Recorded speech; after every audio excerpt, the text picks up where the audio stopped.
इस समय लगभग सभी देशों के ऊपर टैरिफ वार लगा के चल रहा है। टैरिफ वार लगाने का मतलब ये क्या है कि जब से डोनाल्ड ट्रंप अमेरिका का राष्ट्रपति बना है, तब से उसका एक कॉन्सेप्ट है अमेरिका फर्स्ट। अमेरिका फर्स्ट का मतलब ये है कि हम विश्व शक्ति हैं तो हमारा प्रभाव सभी देशों पर होना चाहिए, जिसका प्रमाण वो इस तरीके से दिखाना चाह रहा है कि हम इस दुनिया के सर्वश्रेष्ठ शक्ति तो हैं, लेकिन हमारा प्रभाव सभी देशों पर होना चाहिए।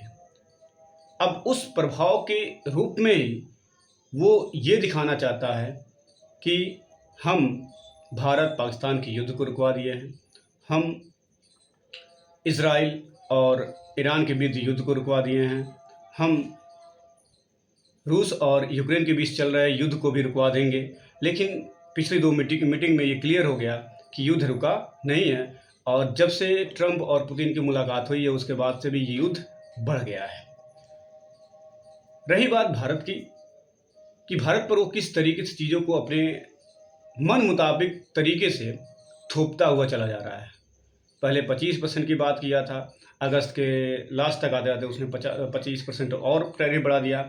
अब भारतीय उत्पादों पर जो अमेरिका में बेचे जा रहे हैं उस पर अब 50% की टैरिफ लगी है, टैक्स लग गए हैं, जिसकी वजह से भारतीय उत्पाद अमेरिका में महंगे हो गए हैं। जिसका नुकसान क्या होगा कि हमारे देश में जो मैन्युफैक्चरिंग हब के रूप में विकसित हो रही थी टेक्सटाइल कंपनियां और जो इसके साथ जुड़ी हुई हैं, जो अमेरिका में सबसे ज़्यादा पार्टिसिपेट करती थी अपने व्यापार के लिए, उनके ऊपर थोड़ा सा प्रभाव पड़ा है।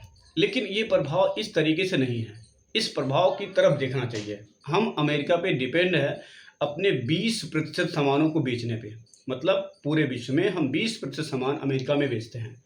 हमने ऐसा क्यों किया?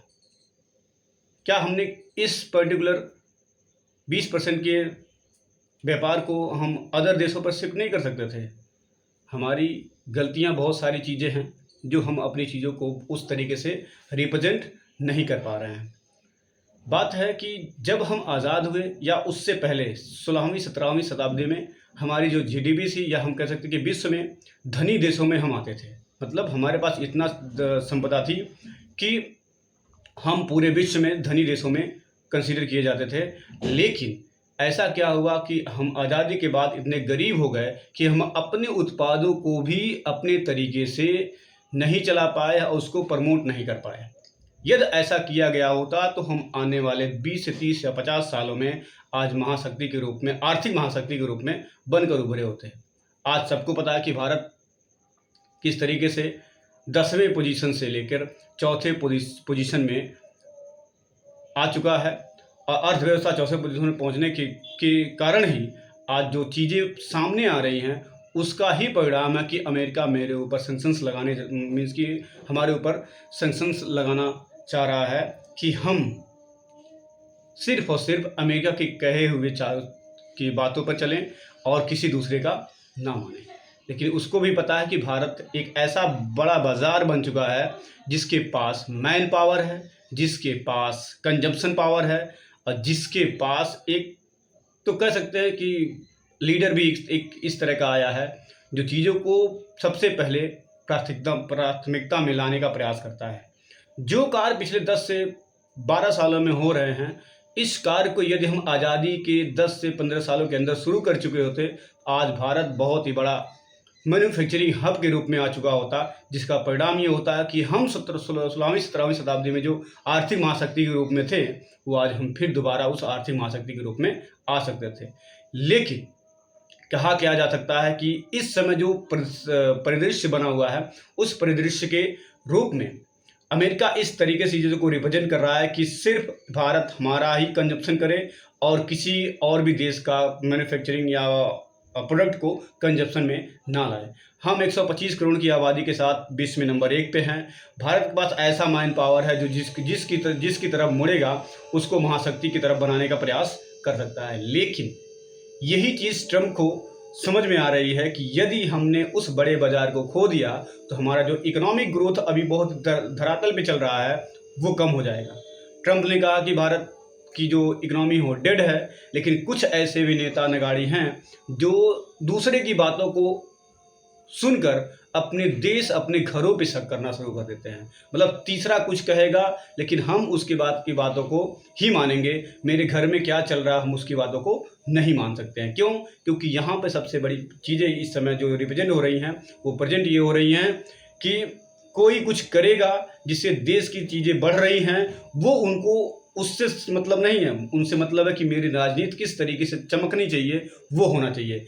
जो कोई भी सत्ता से बाहर है, वो सिर्फ़ एक ही चीज़ को पकड़ा हुआ है कि हम किसी तरीके से इस सत्ता में चले आएँ। अब इसको हम कंपैरिज़न के रूप में आपको समझाते हैं। जब अंग्रेज़ भारत में आए थे, उससे पहले तक हमारी जो आर्थिक नीतियाँ थी और जो हमारा अर्थव्यवस्था थी वो लगभग विश्व में नंबर 1 के आसपास थी, ठीक? लेकिन उनको लगा कि भारत के पास अथाह संपत्तियाँ हैं, बहुत सारी चीज़ें हैं। तो जब वो भारत में आए तो उन्होंने देखा कि यहाँ पे जो रियासतें हैं, बहुत रियासतों में बदले हुए लोग हैं। मतलब हर एक जगहों पर लोग क्या कर रहे हैं कि अपने राज्य को बढ़ाने के लिए दूसरे राज्यों पर आक्रमण करते हैं। और इस तरह की चीज़ों को नीतियों को देखने के बाद अंग्रेज़ों ने सोचा कि हम क्यों ना ऐसे राजा को पकड़े जो बहुत ही कमज़ोर हो, और जो शक्तिशाली राजा उसको हरा कर हम क्या करते हैं कि इस कमज़ोर राजा को वहाँ बैठाते हैं, और बैठाने के साथ साथ हम ये डील करेंगे कि मुझे जो व्यापार करना है वो पूरी तरीके से फ्री होना चाहिए। इस नीतियों को उन्होंने क्या किया कि तोड़ने का प्रयास किया, और जैसे-जैसे वो तोड़ते चले गए उसमें वो सफलता हासिल हो गई। और उस तोड़ने में मतलब उनकी बातों को मानने में हमारे ही देश के लोग ऐसे थे जो उनकी बातों को सुना करते थे। अब वही चीज़ आज भी चालू है, लेकिन आज वो राजनीतिक पार्टियों के रूप में आ चुकी है। अब ये राजनीतिक पार्टियाँ सिर्फ सत्ता के लिए देश के खिलाफ कैसे जाती है। एक ऐसा व्यक्ति है जो भारत की बुराई तो करता ही करता है, लेकिन जैसे ही भारत से बाहर जाता है वो भारत की भी बुराई करना शुरू कर देता है। ये चीज़ें उस बंदे को समझ में नहीं आती हैं कि कैसे चीज़ों को किया जाता है, क्योंकि सिंपल सी बात है कि जब कोई चीज़ सामने रहेगी तो उसको आप लोग रिप्रेजेंट करने का प्रयास तो करेंगे। लेकिन ये नहीं सोचेंगे कि ये तीसरा व्यक्ति मेरे देश के बारे में कुछ कह रहा है तो उसका क्या ऐसी हैसियत है जो मेरे देश के बारे में कह रहा है। हम अपने देश में लड़ते हैं, झगड़ते हैं, सत्ता के लिए कुछ भी करते हैं, वो हमारी प्रॉब्लम है, हमारी परेशानियाँ हैं, वो हम करते रहेंगे। आज भी पीछे भी किए हैं, आज भी करेंगे, आगे भी करते रहेंगे। लेकिन कोई तीसरा व्यक्ति हमारे देश के बारे में कैसे बोल सकता है और उसकी बातों को हम कैसे अपने मुँह से बोलते हैं, ये सबसे बड़ी विडंबना देखने को मिली है। जिसको नहीं समझ में आता कि पार्टीशन कैसे हुआ है, जिसको नहीं समझ में आ रहा है कि अंग्रेज भारत में कैसे राज करके चले गए 200 साल, ये आज की परिस्थितियों को यदि देखा जाए तो वो कहीं ना कहीं उस अंग्रेजों की नीतियों के साथ और जो ये राजनीतिक पार्टियां हैं उनकी नीतियों को मिला लिया जाए लगभग एक बराबर की तरह दिखेंगी। लेकिन लोग कहेंगे कि नहीं, आप तो सत्तारूढ़ पार्टी के साथ खड़े हुए हैं। सत्तारूढ़ पार्टी अपनी जगह है, लेकिन देश अपनी जगह है।